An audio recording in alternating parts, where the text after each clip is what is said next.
This is it. It's the start of an incredible journey. A new era for motorsport. Welcome to Extreme E.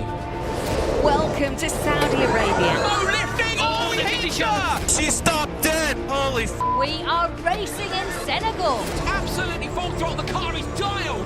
Welcome to Greenland. Oh, Molly Taylor's rolled! Welcome to Sardinia. One of the biggest accidents of the season! But we fight for a reason. Congratulations, guys, what a race. To leave a legacy worth fighting for. X44 with a great start. RXR2 X44 are going to get there first. The win goes to X44. Rosberg X Racing, our first ever Extreme E winners. We won't be the last. Welcome, everyone. Thank you so much for being here with us today. As you saw, we are going to talk about motorsports a lot during this panel. So let me introduce my guests. They are Monica Merlo, Sustainability Lead at EY. Thank you so much, Monica, for being with us today. Welcome. Thanks to you. Thank you. Ali Russell, CMO for Extreme E. Thank you so much, Ali. Welcome to you too. Good afternoon. Hi, good afternoon. And Nicola Tagliafierro, Head of Sustainability for Enel. So thank you so much, Nicola, to you too for being with us today.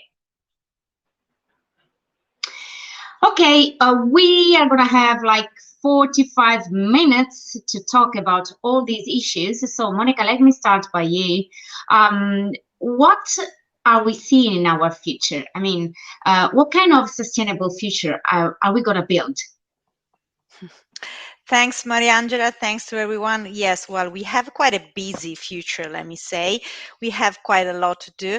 In the next few minutes, I would like just to give you some highlights on how electrification can actually be an excellent, not can be, sorry, let me correct myself, is going to be a great solution to reach our net zero goal. So if you don't mind, I will just share a few slides, a few information that I think maybe just help this conversation.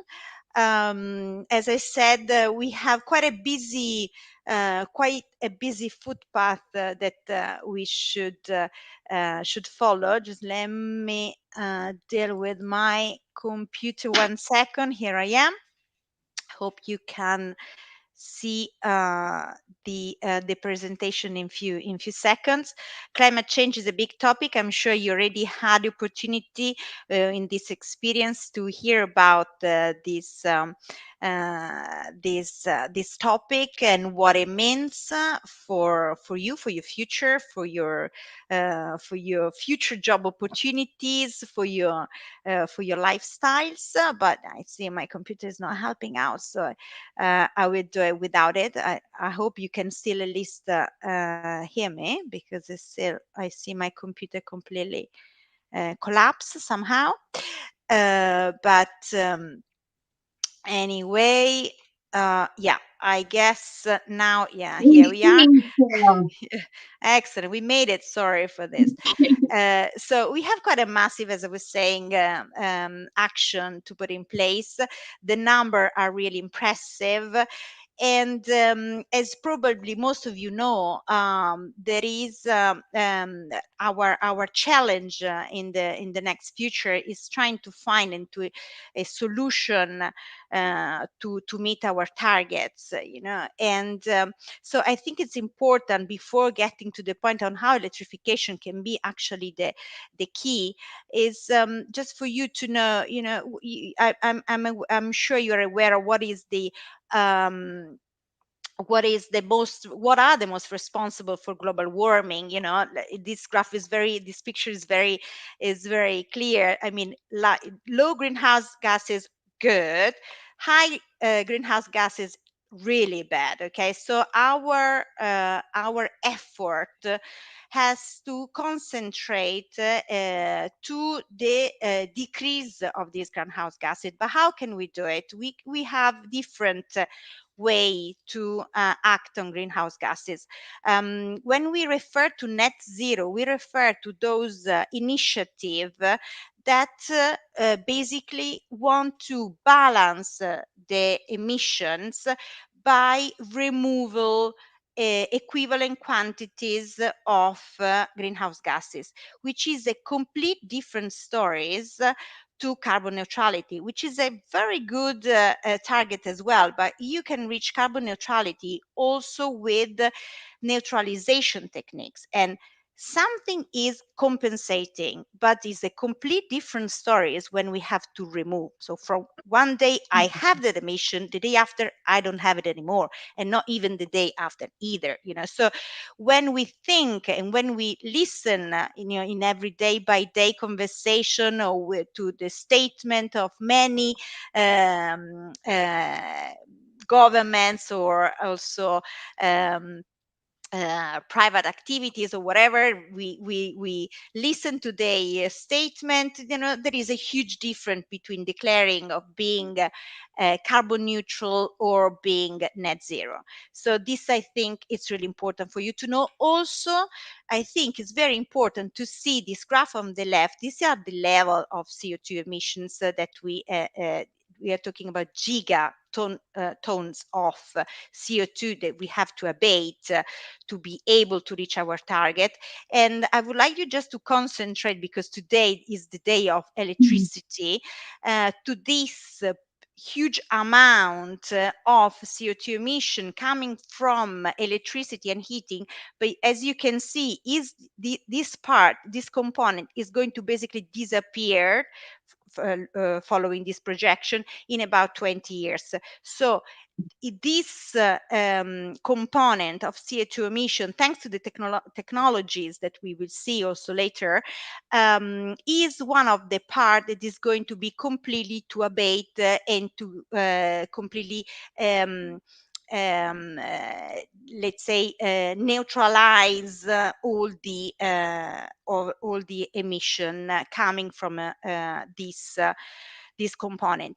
So we just don't need few activities, few initiatives. We need a big strategy. Okay, so of course it cannot be the initiative of just a single institution, but we have to all to work for the same goal. This is how we plan to abate our emission in the future. So basically there are 6 components, as you can see. Half of it basically comes and involve electrification.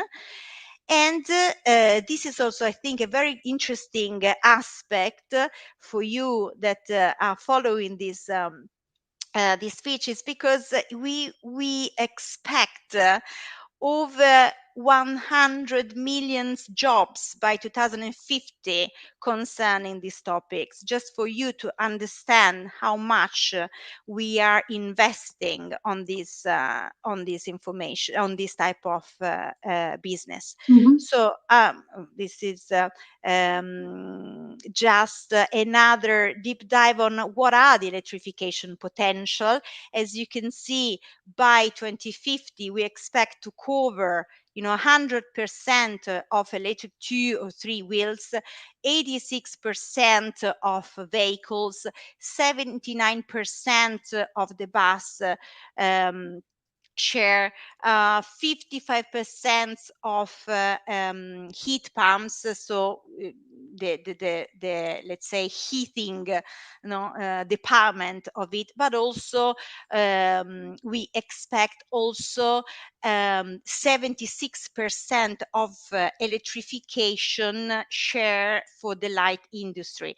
So these are just highlights on the potentiality of electrification that will take place in the following decades.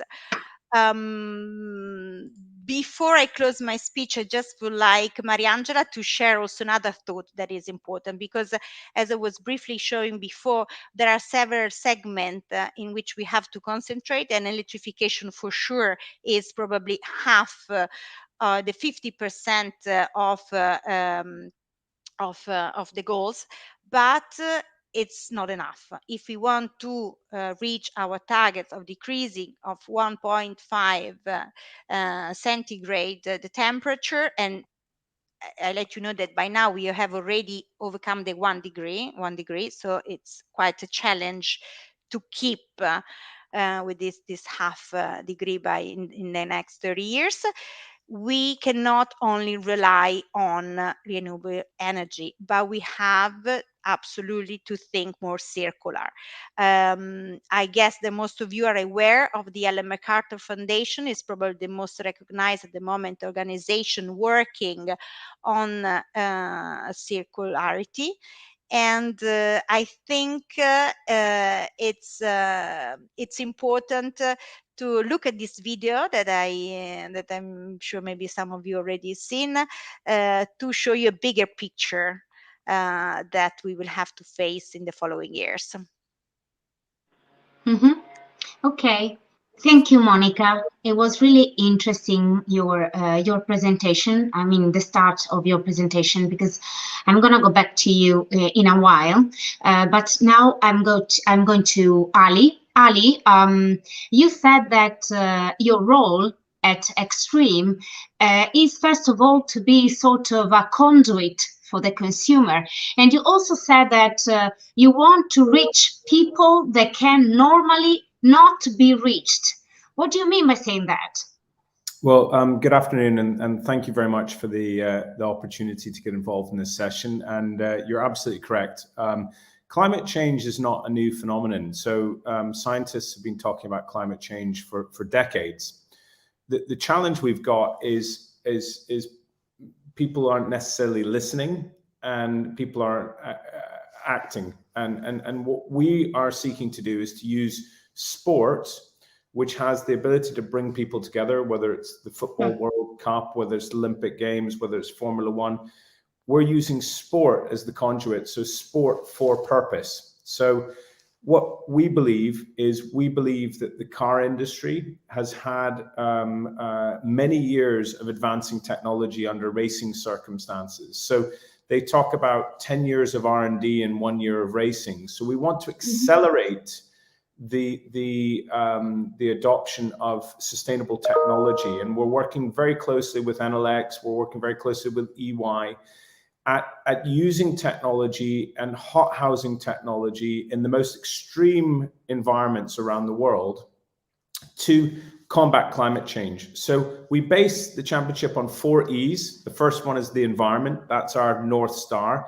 How do we communicate what is going on, not just in our area of the world, but also what's going on in the poles, what's going on in the middle of the deserts in terms of expanding, how are the glaciers melting, sea level rise, deforestation.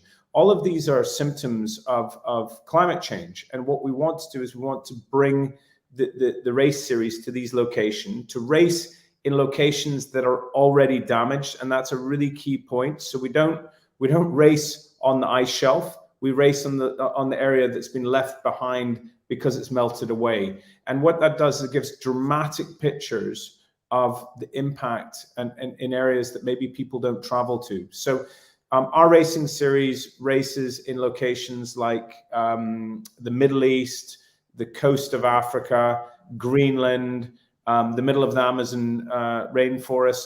And we race in locations that, as I say, have been damaged, not beautiful tropical forests, areas that are burnt out by forest fires or illegal logging. And what we do is we have legacy programs in each of these locations where we try to put back the environment, we try to restore the environment, we try to enhance the environment and put it back to its original formats. So it's a very, very different racing series. We have the likes of Lewis Hamilton, Nico Rosberg, Carlos Sainz, Jenson Button, Sebastian Loeb, Jamie Chadwick. So if anyone likes the Marvel films on this session, it's like bringing the Avengers assembled together to tackle climate change. And what we use is we use the power of mass media. So I'm talking about 90 channels across the world, over 190 countries. 1 billion people interact with us every race on social media. And we communicate this story of what exactly is happening, but through the lens of a sports person. So we make it more digestible, more action orientated, and we leave legacies in each of the locations. So we planted over 1 million mangroves in Africa last year. We worked with UNICEF to educate the peoples of Greenland on what's happening with climate change. What impact is that going to have on their life, and what can they do about it? So it's a very, very different sport. And of course, the sport has to be exciting. And you saw that in the video. It's wheel-to-wheel racing. It has to be exciting for people to then consume some of the other messages that we've got. And what I love is the fact that it can be a technology platform for businesses to test technology under the most extreme environments and prove that it can be done in Greenland at the base of the ice shelf, that it can be done in the middle of Rome, or it can be done in the middle of London, or it can be done in the middle of New York. So we inspire people to think differently. We work with our partners to create this platform and create the stories and inspire people, inspire businesses, and hopefully inspire governments to make change and to accelerate change. So thank you again for your time. Thank you, Ali. You said an important thing, that sports can bring people together. So I think it's a great opportunity that you have in order to underline these problems also for the youngsters. And I have to say that also in Italy, sport brings people together. It's the only one thing that brings people together in our country. So you are right. I mean, well, really. there was one other thing I forgot to mention, and it's quite good, is we have equality as well. So if you ever watch Formula One, you see a lot of men driving around a racetrack. What we have is we have a relay format, and we have a man and a woman working together. And I didn't know. In equality, because the world has to get these problems together. So it's men and women with attempting to race against each other. So equality, diversity, electrification, and the environment. So thank you. Thanks to you. This also is an important problem. I mean, as far as women are concerned, also in Italy, I mean, but everywhere, pretty much everywhere, we are still in the Middle Ages. So it's important to tackle these things. Thank you so much. Nicola, I come to you now.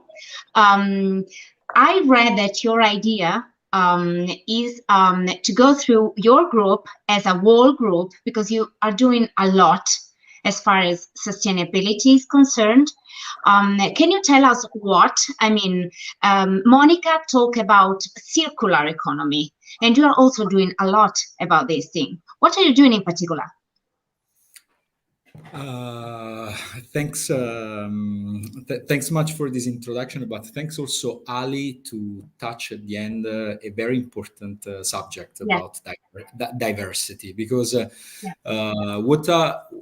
what is the message that today I would like to bring is the concept, giving some more information to everyone about what is the meaning of sustainability, because we are bombarded of information from all media about sustainability. We need to be more sustainable. We need to be more sustainable. But if I were a young person, I would ask myself, but what I can really do to be more sustainable? But I don't know. I know that there is a problem. I know that there is something connected to the climate crisis, and clearly there is it is evident. But sustainability, it's of course something that is connected to the environment. So we need to know very clear that when we talk about sustainability, we know that we need to take care of our environment. And circular economy, for example, can be a leverage for to work in this direction. And then we'll talk also about circular economy. But first of all, I would like really to leave you this message, in the sense that we need to think about circular economy from one side, which is the environmental part, but we need to think also about social inclusion on the other side. Social inclusion is the other soul of sustainability that is connected to to the people and is connected to the improvement of the condition of individuals or group of individuals into the society life, giving them dignity, giving them opportunities that they couldn't they don't have, unfortunately, for their identity. So this is very important. In this case, you mentioned the diversity in terms of difference from women and men. But there are a lot of other community. Let's think about elder people. Our population is growing and growing, and elder people are becoming a big community we need to take care. And then again, there are also smaller communities and the vulnerabilities, for example, connected to the place, to the country where people live. Let's think about poverty. Also, people that experiment poverty situation, they need to be considered into the society. And disability, clearly, the physical disability is another clearly part of this social inclusion. So guys, it is very important that when you look at sustainability in your mind, you think that, okay, there is the environment, okay, there is the climate crisis, but it's not the only point. But you need to think about social inclusion, because to be sustainable, the world, the planet, needs to be sustainable at 360 degrees, needs to be sustainable for everyone, and needs, of course, we need to take care about the planet. Also, something very interesting, this is the other pills I would like to leave you to today, is the rising of the circular consumer. So the circular in the sort of people, an individual or a community of people that are starting to become circular. And at today, let's think about the circular consumer as, for example, someone that is going to buy an electric car, and maybe is going to recharge this electric car from solar panel, or that, for example, has installed on the roof, and also is going to repair his or her household appliances, and in the same time is taking care, for example, about food, buying biological food or 0 kilometer food. That's it's shaping this new kind of consumer that is very close to you, because it is very close to young people, and this consumer is now not yet identified, but is rising and growing in the last period. Why? Because young people are starting to have absolutely more attention about this circular, let's say, issue. So this consumer, the future of this consumer, let's say, depends on the platform and on the digitalization, because more there will be connection and network and the possibility to go through digitalization, for example, from electric car, renewable energy, repairable household appliances, and all those things are all connected in a unique platform, then it will be easier to become a circular consumer. So let's really look at sustainability on one side and the rising of circular consumer. I hope I gave you two interesting pills to think about it. Yes, in fact, I'm gonna build on one of your pillars, Nicola, going back to Monica, because Monica, you said before a lot of things about also circular economy, right? And the important to see all these things as a whole. So I'm going to ask you, when I talk to entrepreneurs in the motorsport sector, in the automobile sector, they tell me that it's important to talk about electricity, but sort of to make electric cars doesn't mean that this electrification comes from circular sources.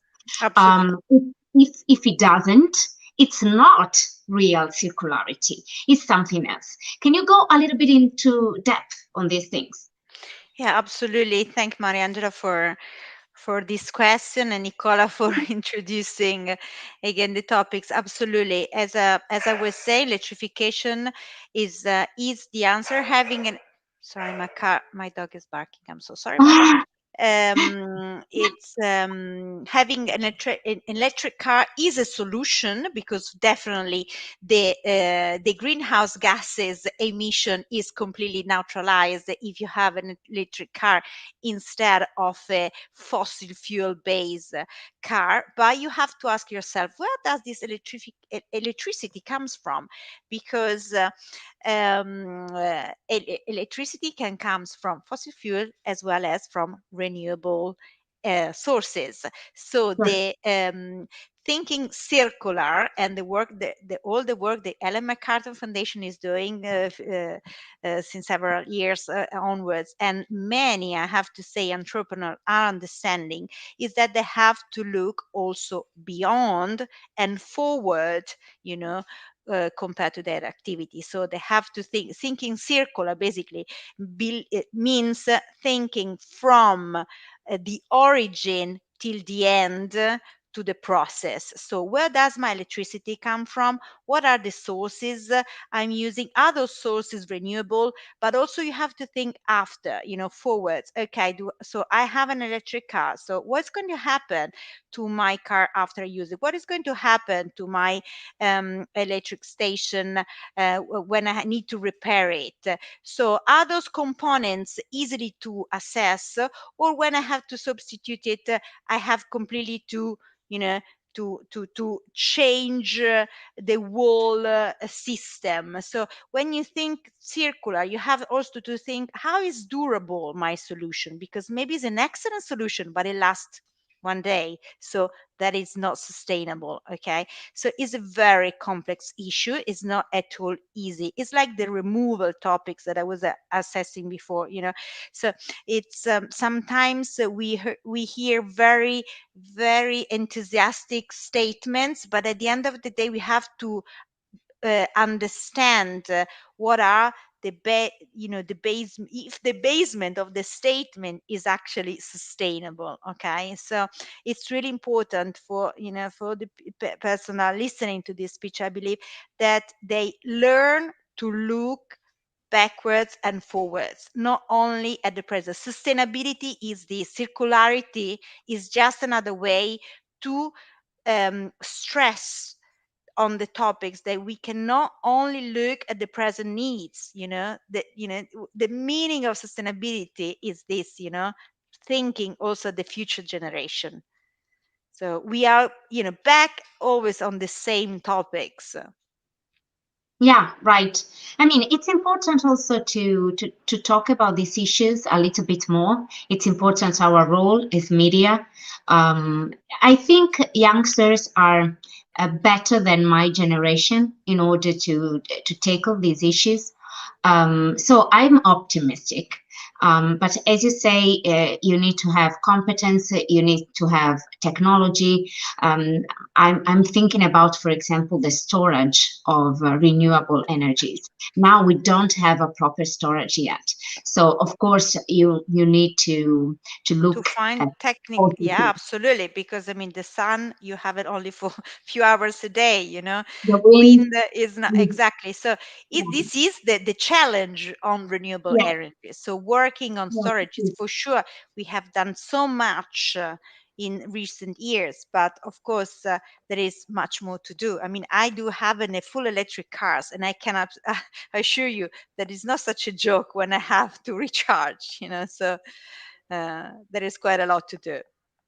Okay, and following the line of circular economy, Ali, you said before that, I mean, you underlined a lot the social point of view of what you are doing, and I like it very much. This, So I think that also to build a fully circular experience is important. What kind of role can have your partners in order to do that? In order to build this kind of system where circular economy is important for everyone? Yeah. Well, I thought I'd just start off by saying we've approached this sport by reducing our carbon footprint to begin with. So I'm a previous founder of Formula E and now with Extreme E. And if I look at our carbon footprint for Formula E, it's much, much higher because Formula E flies from location A to location B with the cars. So we started with the approach, if we wanted to be serious about reducing our carbon footprint, we had to make different choices. And so we have bought an old ship called the St. Helena, which used to go from Cape Town to the island of St. Helena. There was no airport, so the only way you could get on and off this island in the South Atlantic was through this ship called the St. Helena. And we put all the cars, we put all the equipment, all the charging equipment, all the NLX chargers, all of that on the ship itself, and it goes around the world. Now, it takes longer because a ship is much longer going from A to B, but we've reduced our carbon footprint by around about 75% as a consequence of that one decision. And we operate a laboratory which we invite scientists to come on board and to be in resident and to do a lot of science around climate change as the ship navigates around the world. And then when we get to the location, the ship then becomes the area that the drivers, the mechanics, the engineers, our guests all stay on the St. Helena. And it operates as a mobile paddock, so to speak. So all I would say is when we talk about circularity, you have to start with a position of reduction. So what can we do? And we work with the UN and something called Count Us In, which we talk about steps that we're making. So Monica's made a very important step, which is she drives an electric vehicle. We've got partners like Neat Burger who give the most fabulous hamburgers. The only difference is they're plant-based meat as opposed to being real meat. And that has an impact. And I think what we've tried to do is not try to change someone from A to B overnight. It's about a journey that we're all going on and about sharing stories of going on that journey. So I think, you had an example on storage of renewable energy. And there's no doubt that cars and connected cars and electric vehicles can also be a solution because they can arrive at work in the morning and the power overnight can come from your car into your house, and then in the morning can go from your solar panels on the roof or your wind or whatever else back into your car and you go to work. So I think the solutions that a lot of the businesses that Monica works with, Nicola works with, can actually be incredibly impactful for the way we live, the modern society that we're creating, and how we join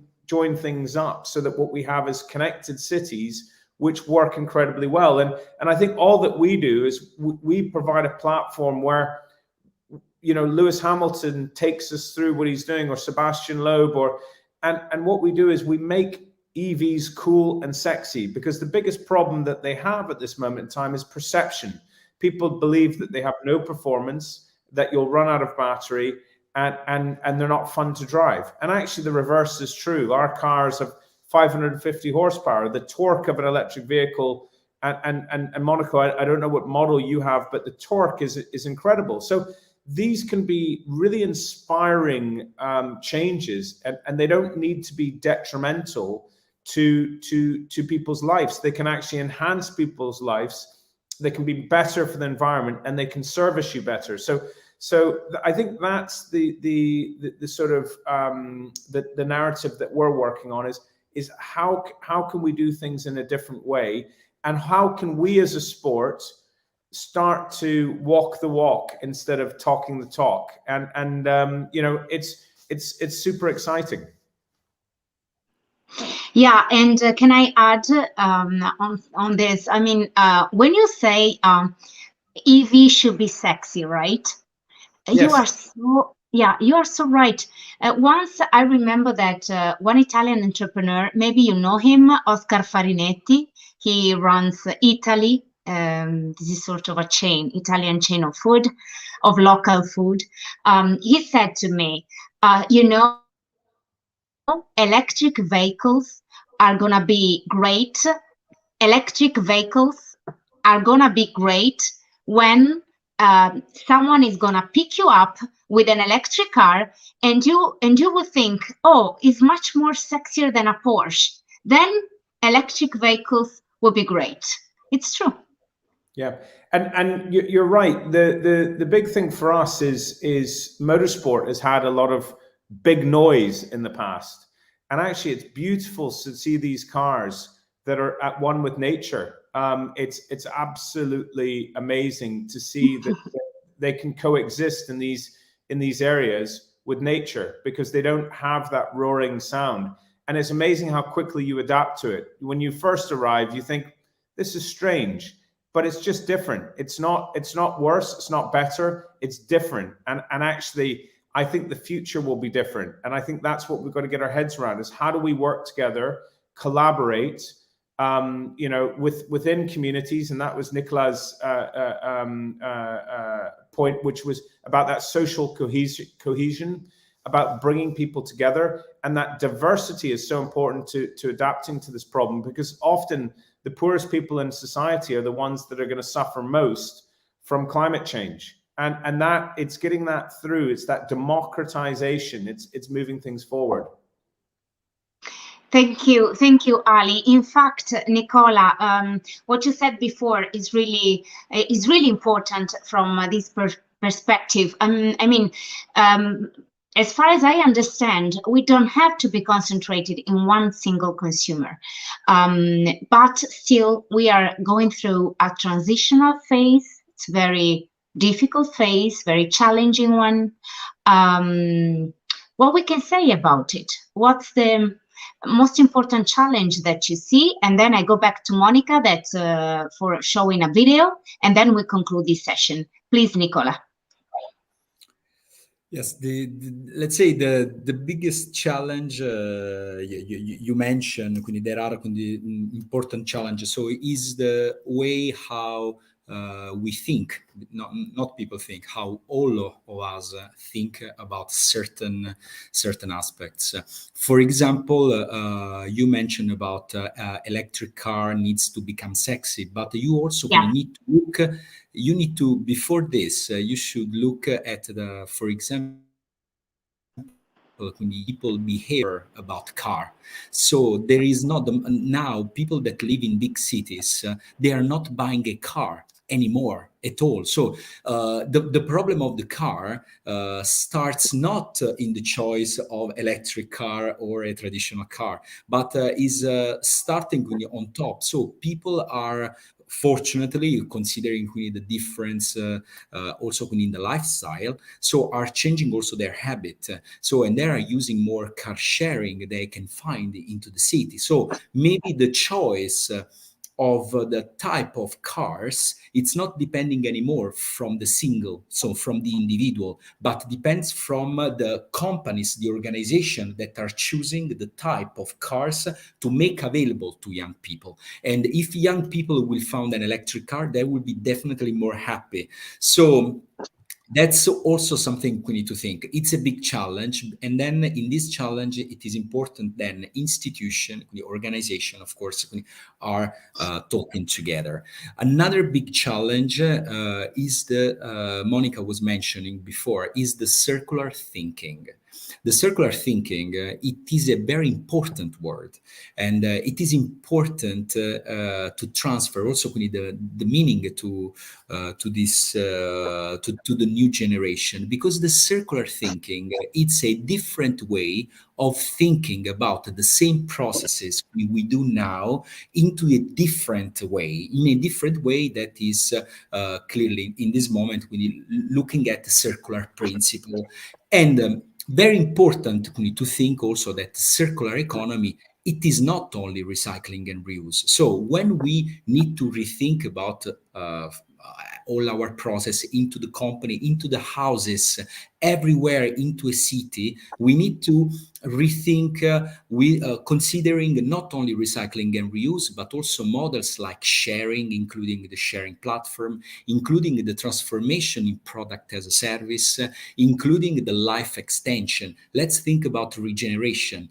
Young people are already into mobile phone regenerated. So it is a great, when we think about circular economy, we need to think about all those things together. And of course, there is also sustainable input, and renewable energy is clearly the most representative input that we can definitely look into. So the challenge is to start to make young generation having directly the circular thinking. So schools, university needs to make them really the driver, and really the one that can really make the change for the future, because they will be working into the organization, they will be working into the institution in the future years. So they need to start working them with the circular thinking, possibly also with the social inclusion thinking. So if there will be both the thinking, it will be even better, and we will look at sustainability overall.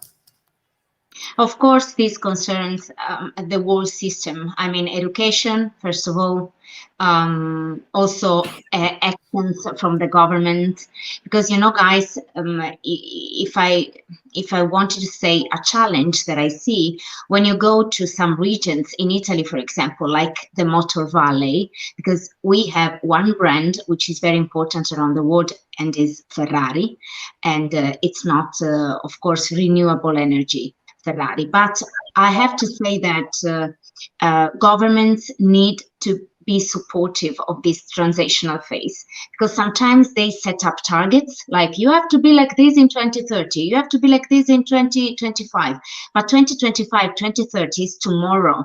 You have also to help companies to regenerate, to build this transitional activity. Germany, for example, is doing that.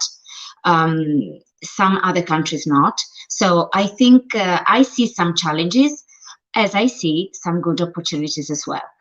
Monica, you wanted to show us a video, and then we can conclude the session, because we are like 3 minutes off. Yeah, but it's just a 2 minutes video. Thank you. Okay. Yes, it's just as we all talk at the end about circular economy, I think it could be a good closing for everyone. Thanks.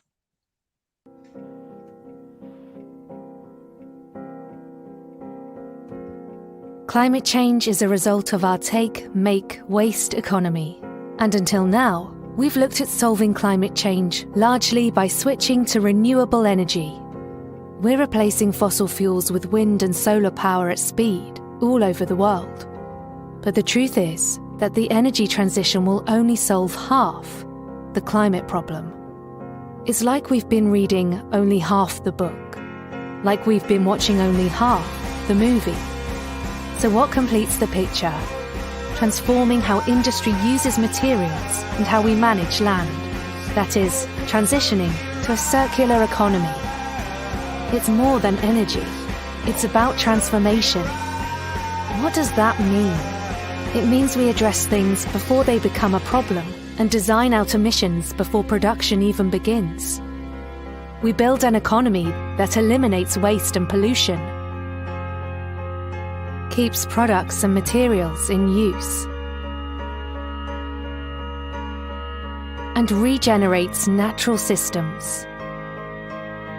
The circular economy can help address climate change by reducing emissions from industry, land use, and agriculture. So how do we make this transition? By businesses embedding the circular economy in their climate strategies and redesigning products and services. By governments setting enabling policies and putting the necessary infrastructure in place. By investors mobilizing capital towards circular economy solutions. The circular economy plays a really key role in solving many of the problems around climate change. But what it also does is it builds a more resilient economy.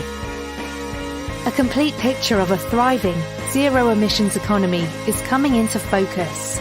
The mission now is to make it a reality.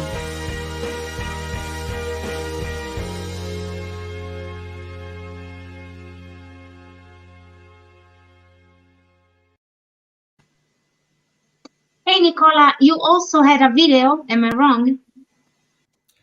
Yes, I have, but there is no problem if there is no time to. How long is it? How long is it? It's a minute. It's a minute and a half, I think. So. Oh, it's okay. It's okay. We can send it. We can send it. I ask, please, to send it to the organization, and then we close this panel. Okay. It's both the start of our journey and our destination. It's in the green energy that comes into our homes and powers our cars. It's in the most innovative technologies for business, simplifying work for business owners. It's in the ideas that improve our lives and make the cities we live in future-proof. In every single solution in the Enel ecosystem, there is one essential element, which is the guiding principle that inspires the design of every solution: sustainability. We've chosen sustainability in our mission, facing the energy transition to overcome the challenge of decarbonization. We choose sustainability every day, scouting for new ideas through our boosting program for more circular and inclusive solutions. We use sustainable resources, prolong products' lives, give products new lives, and encourage sharing. We increase the social inclusivity of our solutions by enabling comfortable use by people with disabilities and the vulnerable, in order to increase their standard of living. We will keep choosing sustainability every time we look at what people need, because a good idea must be an idea within everyone's reach. Sustainability at Enel isn't just a minus sign in front of an emissions figure. It's an environmental and a social challenge. It means transforming the needs of a world in constant change into concrete and circular solutions accessible to all. At Enel, it's all about sustainability. Discover more on enelx.com.